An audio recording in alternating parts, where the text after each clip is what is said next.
말씀은 신약성경 223페이지, 신약성경 223페이지 사도행전 20장 30절부터 35절까지 봉독합니다.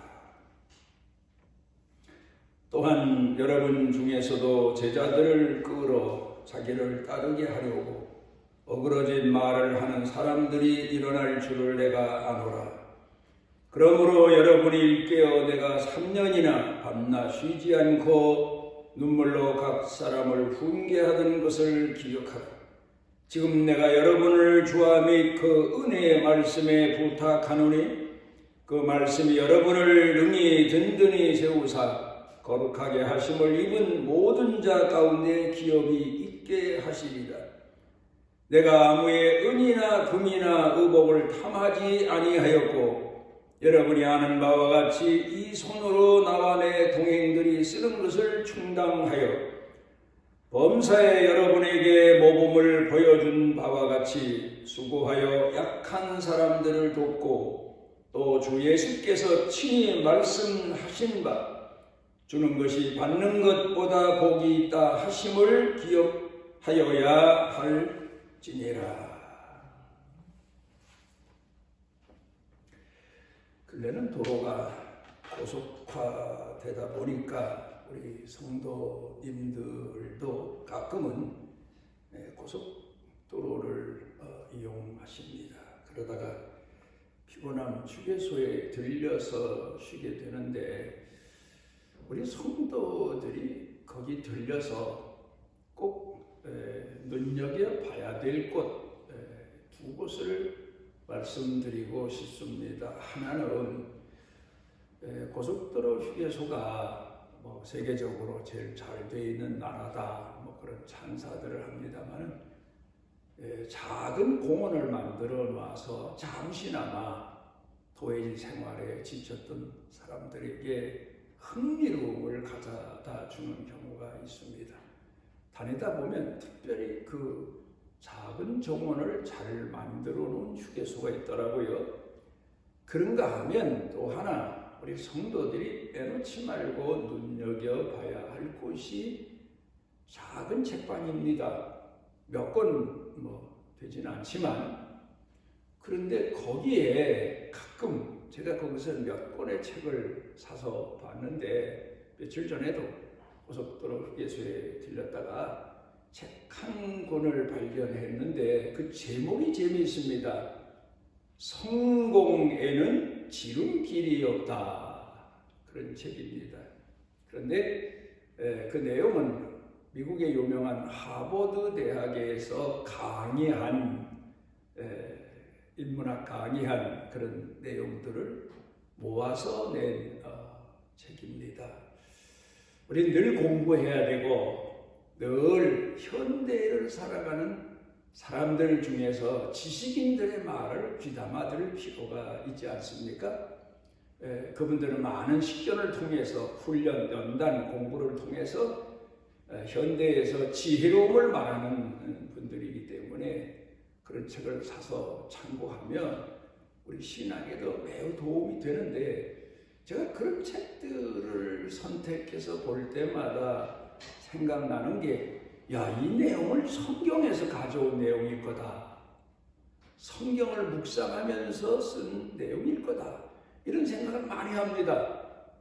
성경에 대한 성경의 배경을 가짐직한 그런 얘기가 참 많더라고요. 성공에는 지름길이 없다. 제목만 들어도 저건 현대인들을 향해서 던지는 진리의 말이다. 그렇게 생각이 되어지지 않습니까? 성공만이 아닙니다. 우리가 운동을 합니다. 운동에도 지름길이 없더라. 운동 하루아침에 되는 게 아니지 않습니까? 또 운동 경기하는 사람들 보면 거기다 일생을 바쳐서 열심히 노력해서 좋은 성적을 내는 걸 보면 지름길은 없습니다. 노력입니다. 그런가 하면은 신앙에도 지름길은 없더라. 그런 아버지가 아무리 훌륭한 신앙인이었다 치더라도 그 자녀들은 천리길도 한 걸음부터라는 말이 있는 것처럼 작은 시련, 역경, 고난 그런 것을 걸어가면서 비로소 부모의 신앙을 닮게 되고 우리 성경에 기록되어 있는 신앙의 선조들의 신앙을 닮아가고 뒤따라가고 끝내는 열매 맺는 신앙인으로 되어져 가게 되는 겁니다. 우리가 농사하는 현장을 가봐도 좋은 열매 맺은 곡식 그 열매를 땅에 심으면 똑같은 과정을 거치면서 시련, 역경을 거치면서 싹이 나고 자라고 그러면서 또다시 열매를 맺고 하는 것처럼 우리가 살면서 모든 어려운 시련의 역경과 과정 이런 게 현재 우리에게 주어진 숙제다 그런 생각을 하게 됩니다. 누구는 모든 환경이 좋아서 하나님의 은혜가 특별나서 좋은 신앙인이 되고 누구는 환경이 나빠서 모든 여건이 안 맞아서 신앙이 변변치 못하게 자라고 그건 아니더란 말이에요. 연단 과정, 고난 역경 그게 우리 삶의 신앙의 길이더라 그런 말씀을 드리고 싶습니다. 좀 오래된 이야기입니다만 지금은 어떤지 모르겠습니다. 1995년도쯤의 얘기니까 꽃보다 아름다운 남자라는 소망 화장품에 대한 창업자 얘기입니다. 강창석이라는 분인데 이분은 어렸을 때 건강이 좋지 않아서 고등학교를 중퇴해야만 했습니다. 그리고 집에서 요양하고 그러다가 사촌 형이 하는 미용재료상 거기 가서 조금 일을 거들고 그러면서 시간을 보내다가 어떤 과정을 통해서 그가 이제 화장품 회사를 창업하게 되는데 그가 이제 어렸을 때부터 건강이 안 좋아가지고 늘 고난 역경을 겪으면서 살아갔는데 그러면서 그가 주력했던 것이 성경을 읽고 기도하고 신앙생활에 열심히 했다는 겁니다. 그러면서 그가 나중에 하는 얘기가 지나면서 보니까 고난이 복이고 자기 자신이 병약한 것이 복이더라. 병약했기 때문에 하나님 앞에 더 매달려 기도하게 됐고 고난 때문에 더 하나님 앞에 기도하게 되고 그러면서 아무것도 가지지 못한 형편이지만 늘 성경을 보고 기도하면서 하나님 저도 남에게 베풀 수 있는 사람이 되게 해주십시오. 하나님 앞에 요긴하게 쓰여지는 사람이 되게 해주십시오.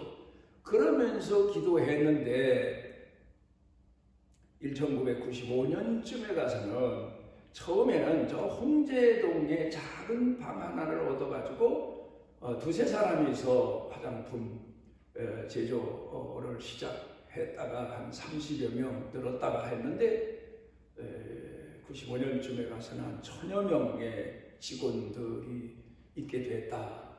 그래서 처음에는 자기가 늘 기도하기를 하나님 제가 100분의 1을 수익의 100분의 1을 가난한 사람들에게 나눠주겠습니다. 그랬는데 그랬을 뿐만 아니라 나중에는 자기 회사의 30%를 기아대체에게 보내고 또 눈이 좋지 않은 사람들 눈 수술, 눈 치료를 위해서 자기 수익의 30%를 보내고 있다. 이제 그런 신앙 간증 얘기를 썼습니다. 여러분 우리가 살아가면서 고난과 역경 이것이 바로 성공으로 가는 시작일 수 있고 과정일 수 있다.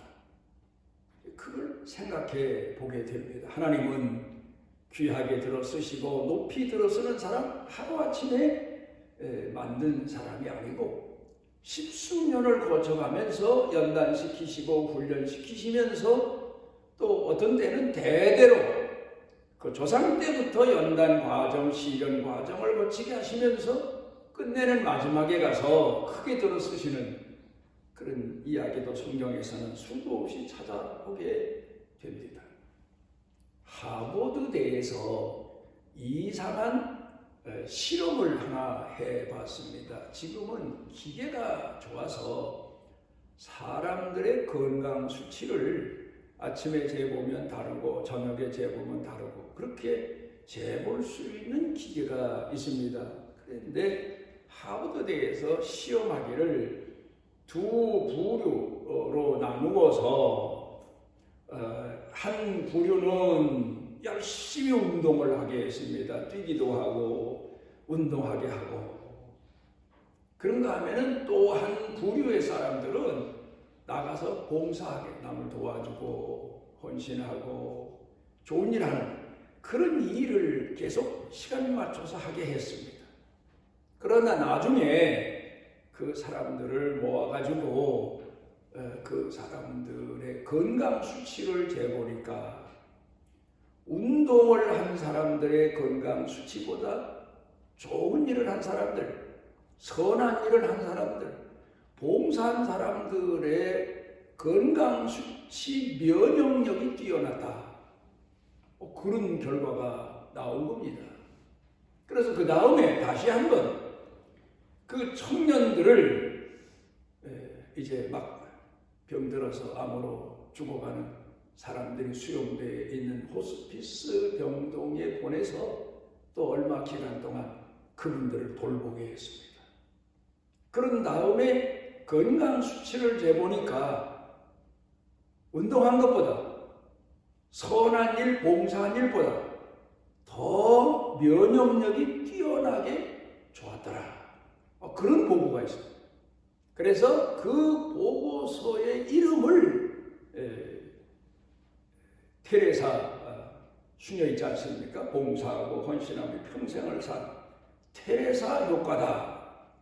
그런 명칭을 붙인 이야기가 있습니다. 사람이 살아가면서 봉사하고 헌신한다는 것, 또 성경에 기록되어 있는 대로 하나님 말씀대로 순종한다는 것, 그 의미를 다시 생각하게 됩니다. 우리 한국교회 성도들은 신앙생활하면서 성전에 오르며 기도하고 찬양하고 예배드리는 것을 최상의 신앙 고백으로 알고 지내왔습니다. 지금까지 기독교 복음이 들어온 이후에 한국교회가 전쟁 때에도 그 피난민 속에서도 모여서 예배드리고 그래서 위로받고 신앙의 용기를 얻고 잃어버린 신앙을 회복하고 세상에 돌아왔던 사람이 회개하고 그런 역사가 예배를 통해서 교회를 통해서 일어났는데 세상에 지난 거의 1년 동안 우리가 경험하고 겪어온 일이 성도들이 교회에 마음껏 오르지 못하는 것, 예배를 드리지 못하는 것, 비대면 예배라고 해서 TV를 통해서 방송을 통해서 예배를 대신한다.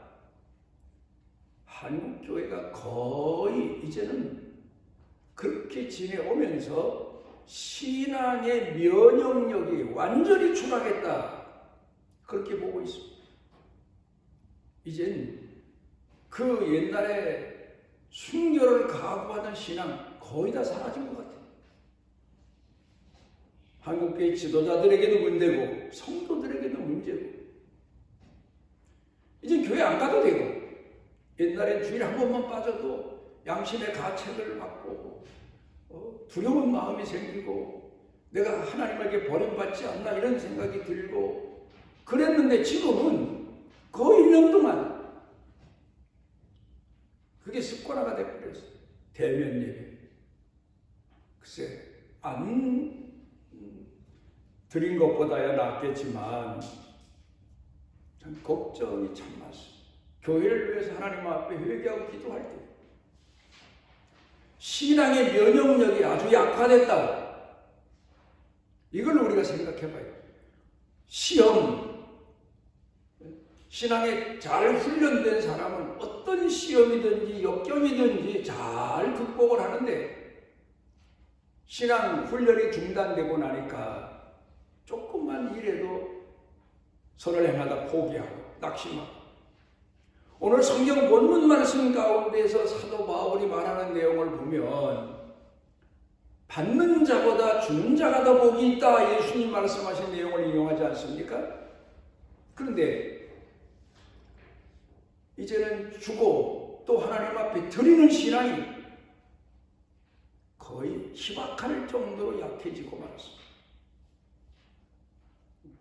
큰일 났습니다. 한국 교회가 이렇게 추락할 줄은 몰랐어요. 어떤 사람들은 요 근간에 어떤 분이 나한테 보낸 메시지를 보니까 한국 교회 성도들이 너무 교회에 와서 싸움질을 많이 해서 하나님이 입막음을 시켰다.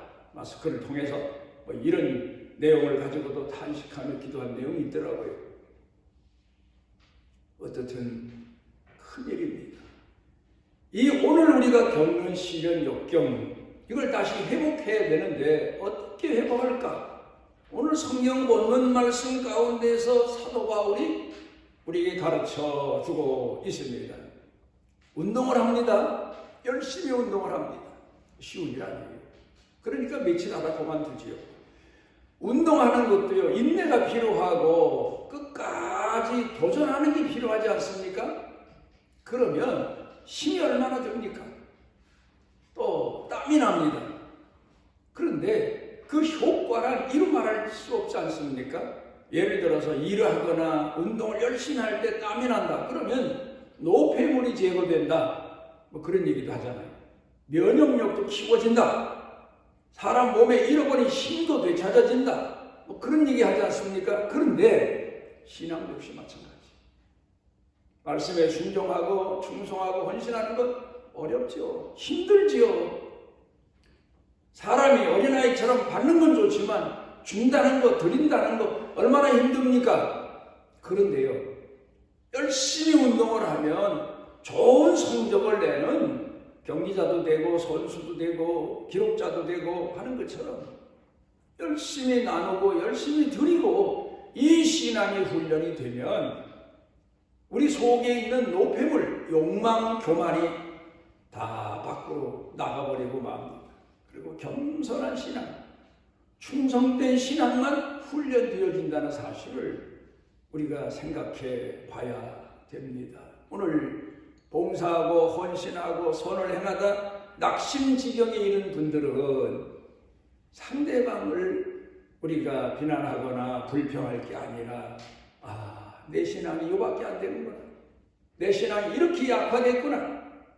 내 신앙이 시험드는 것은 선을 행하다가 시험든 것은 내 자체가 약해서 그렇구나. 훈련 덜 돼서 그렇구나. 이거를 발견하고 하나님 앞에 회개할 수 있어야 됩니다. TV 프로그램에서 본 이야기입니다만 건강백세라는 프로에서 언젠가 천식에 대해서 이야기를 한 적이 있습니다. 천식. 이거는 폐병하고는 다르답니다. 기관지가 좁아지는 병, 뭐 그런 병인데 미국에만 2천만 명이 천식을 앓는데요. 그런데 그보다 더 많이 천식을 앓는 나라가 영국이래요. 그런데 재미있게도 이 천식을 앓는 사람이 중국에는 엄청나게 많을 것 같은데 5분의 1밖에 안 된다는 거예요. 그 이유가 뭐냐? 거기서 하는 얘기가 그겁니다. 중요한 게 면역력이라는 거예요. 환경이 너무 깨끗하고 좋은 데서만 사는 사람은 조금만 나쁜 환경에 가도 면역력이 약해서 병 걸릴 확률이 높다는 거예요. 근데 원래 지저분한 데서부터 태어나서 자라고 이런 사람은 면역력이 상승돼서 웬만한 병에도 안 걸린대요. 그 천식이, 중국이 환경이 나쁜 데서 사는 사람들이 많기 때문에 덜 걸렸다. 참 우리가 얼른 생각해 보기에는 비의학적인 것 같아도 사실이라는 거예요. 여기서 우리가 배우는 교훈이 뭡니까? 편안하고 여건과 조건이 잘 갖추어진 데서 신앙생활한 사람보다 아주 여건이 나쁜 데서, 믿을 수 없는 데서부터 신앙생활한 사람의 신앙이 더 강하게 훈련되어지고 연단되어진다.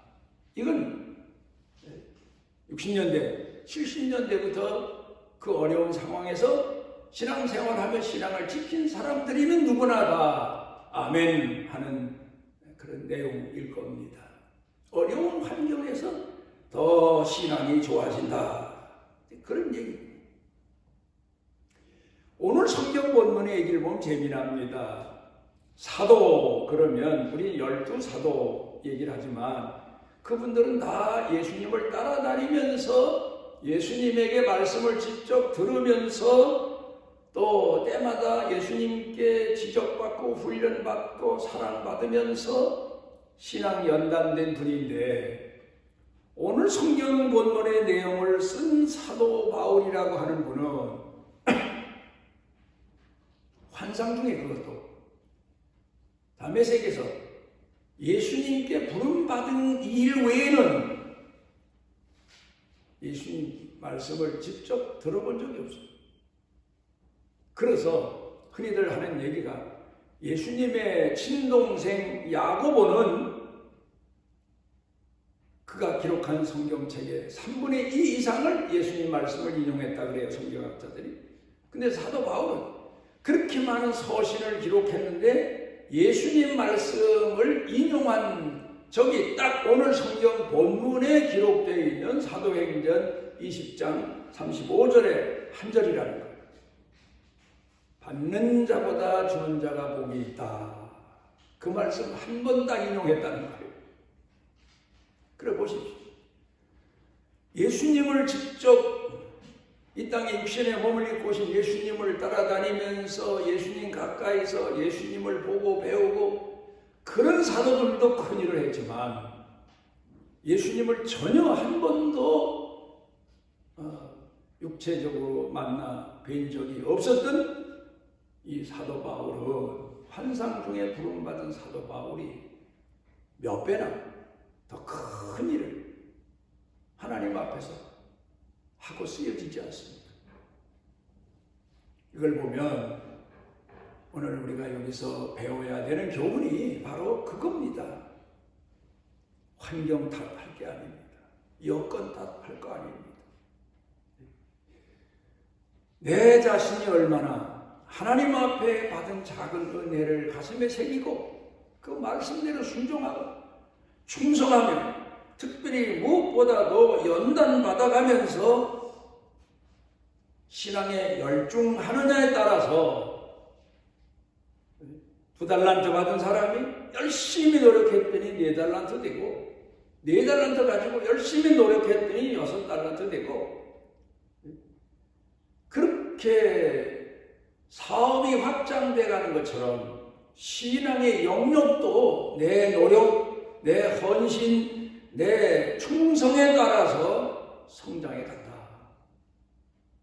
오늘 성경 본문 말씀으로 돌아가서 보면 그래서 늘 받기만 하던 사람이 이렇게 은혜 가운데 받기만 하던 어린아이가 학교 과정 거치고 졸업하고 취업해서 나중엔 주는 자가 되고 자식에게 주고 부모에게 주고 이웃에게 주고 은혜 입은 사람에게 주고 심지어는 은혜 입지 않은 사람에게도 주고, 오늘 성경 본문의 깊이를 돌아가 보면 원수에게도 주고, 주면서도 감사할 수 있는 그런 신앙인으로 자라가게 된다는 말입니다. 우리가 주고받는 내용을 가지고 몇 가지를 생각해 봅니다. 첫 번째로는 빼앗는 게 복이다. 복의 개념이 다르죠. 맹수가 온순한 짐승들을 사냥해서 자식하고 나눠 먹는 것처럼 착한 사람, 좀 바보스러운 사람, 이런 사람에게 사기쳐서 그걸 뺏어가지고 자식과 즐겨 먹고 나눠 먹고 떵떵거리고 살고 그러면서 난 복 받았다. 이런 사람들 참 많아요. 나쁜 방법으로 빼앗고 착취하고 얻고 나서 복 받았다. 그 자만하는 사람들이 많습니다. 그걸 복이라고 생각하는 사람이 있어요. 그 다음에 두 번째로는 주는 복입니다. 주는 복. 사람들 중에 보면 그렇지 않습니까? 받을 때보다 줄 때가 기쁘다. 전에 한번 어떤 할머니 한 분이 그 페이지를 주어요. 할머니 뭐 하려고 줬습니까? 했더니 손주들 오면 용돈 주려고. 그 고생하면서 몇 푼 되지도 않은 돈인데 손주들 주고 싶어서 그냥 있으면 줄 게 없으니까 주고 싶은 마음. 그걸 복이다. 주는 게 복이다. 받는 것보다. 그런 상식에서 살고 있는 사람들이 있습니다. 또 그런가 하면 어떤 사람들은 보상을 바라고 주는 사람들 있죠. 내가 줬으니까 너도 날 줘라. 그런데 어디 그렇습니까? 더 주면 기뻐하지만 덜 주거나 안 주면 그것 때문에 주는 걸 포기하고 불평하고 대상을 원망하고 욕하는 그런 사람들도 많아요. 그렇게 사는 사람, 또 어떤 사람은 시기하고 질투하는 마음에서 명예 명분 때문에 주는 사람이 있습니다. 그런데 이런 사람들의 신앙은 별로 면역성이 없습니다. 신앙의 면역성이 없어요. 선을 행하다 금방 낙심해요. 자기 신앙 건강 좋지 않은 건 생각지 않고 상대방만 욕하고 불평합니다. 그런데 오늘 성경 본문 말씀의 깊이를 돌아가 보면 내가 주었으니 복이다. 쓰여졌으니 복이다. 쓰여진 감격. 내가 이용당했다 아니에요. 내가 충성했다. 쓰여졌다. 하나님 앞에 얼마나 감사한지 모르는 거예요. 그것으로서 만족한 겁니다. 그 이상 보상을 바라지 않는 주는 것이 최상의 기쁨이요 행복이요 보람이다. 그걸 사도 바울이 얘기하고 있습니다. 누가복음 15장에 선한 사마리아 사람 비유 말씀이 있습니다. 여기서 세 종류의 사람을 봅니다. 첫째로 강도입니다. 남의 것을 뺏어서 강도짓해서 뭐 했겠어요? 그거 가지고 돌아가서 자식들하고 가족들 간에 굶었는지 몰라도 잔치했을 거 아니에요. 야, 오늘은 수지 맞았다. 오늘은 먹을 게 많다. 빼앗아다가 자기 행복을 채우는 사람들. 오늘 우리 사회 그런 사람들 많아요. 권모술수 별별 방법을 통해서 남의 걸 뺏어서 남의 피눈물을 흘리고 남을 죽이고 남을 병들게 하고 그리고는 자기는 못 받았다고 하는 사람 많아요. 이거 회개할 일이 돌이켜봐야 돼요. 그 다음에 강도 만난 본인입니다.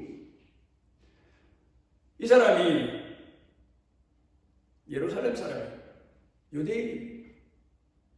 아마 자기 가족들을 먹여 살리기 위해서 애를 쓰고 노력해서 무슨 일이 있는지 예루살렘에서 사마리아로 내려갔겠죠.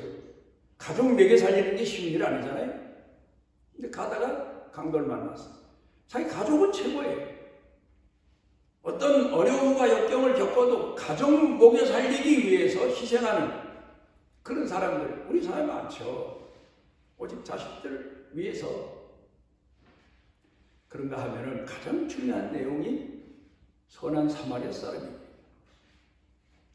이 선한 사마리아 사람은 자기를 그동안 비난하고 욕하고 사람 취급도 안 하고 짐승 취급을 했던 그런 사람이 강도를 만났는데 주춤주춤 머뭇머뭇 하지도 않고 기꺼이 달려가서 그 사람을 도와줘. 그 사람이 나중에 정신 차리고 깨어나서 고맙다고 했을까요? 그런데요, 정말 죽을 자리에 있는 사람 구해줘 보지만 100이면 100 사람이 다 고맙다고 하는 게 아니에요. 예수님께서 문둥병자를 10명이나 고쳐주었는데 한 명만 돌아와서 감사하지 않습니까? 예수님께서 탄식하시면서 9은 어디 갔느냐? 이 강도 만난 사람이 선한 사마리아 사람에게 얼마나 감사했는지 모르겠어요. 이 사람은 유대인이에요. 예루살렘 사람이에요. 예루살렘 사람들의 습성이 어떤 줄 압니까? 거지가 됐어요. 동냥을 하고 앉았어요. 그런데 혹 세리가 자기를 동정했다든가 장기가 동정했다든가 그러면 더러운 돈이라고 깡통째 버렸대요. 나 그런 거 안 받는다고. 그러면 나중에 정신 들어서 아니 내가 사마리아 사람에게 이런 혜택을 입다니 부끄럽다. 그럴 수도 있어요. 그런데 사마리아 사람은 그런 사람을 살려놓고도 대가도 칭찬도 은혜도 모르는 사람을 살려놓고도 쓰여진 감격, 내가 죽어가는 한 생명을 살리는 데 쓰여줄 수 있었으니 감사하다. 얼마나 신앙 면역력이 강한 사람입니까? 우리가 여기까지 훈련돼야 돼요. 한국 교회가 여기까지 훈련돼야 돼요. 우리 교회 성도들이 여기까지 훈련돼야 돼요. 원수에게 은혜 받고도 오히려 원수로 갚는 사람에게도 내가 그에게 베풀 수 있어서 감사하고 감격할 수 있어야 됩니다. 저는 하나님 앞에 뒤늦게 깨닫고 감사한 것이 천산중앙교회라고 하는 교회를 세우시기 위해서 하나님이 만세전에 택하셨습니다. 때가 되어서 저를 불러주셨습니다. 저뿐입니까? 그 많은 교인들을 한국 각처에서 심지어는 외국에 살던 분까지 하나님이 부르셔서 모으셔서 그분들을 사용하셔서 오늘의 천산중앙교회를 이루어 놓으신 걸 생각해 보면 우리 교회 성도들이 내가 교회 봉사하고 헌신했는데 대가가 이게 뭐냐, 오늘 형편이 좋지 않다, 이런 면역력이 약한 신앙인의 불평을 할 게 아니라 내가 조금이라도 쓰여졌으니 감사하다, 내가 거들었으니 감사하다, 그러면서 또 하나님 앞에 쓰여질 수 있는 감격의 은혜를 사모하는 건강한 신앙인들이 됐으면 좋겠습니다. 왜요? 주는 자가 복되고 쓰여지는 자가 복됩니다. 오늘 한국 교회 성도들 중에 어려움 당한 사람들을 맞습니다. 우리가 각자 모르니까 그들 각자에게 도움을 주기는 어렵지만 하나님 성전에다가 옛날 된 자식들은 자기 자식에게 직접 용돈 주기보다 부모에게 드려서 할머니 할아버지가 자기 자식들에게 용돈을 주며 기뻐하시도록, 그래서 용돈을 더 많이 드린다, 그런 사람들 얘기도 듣지 않습니까?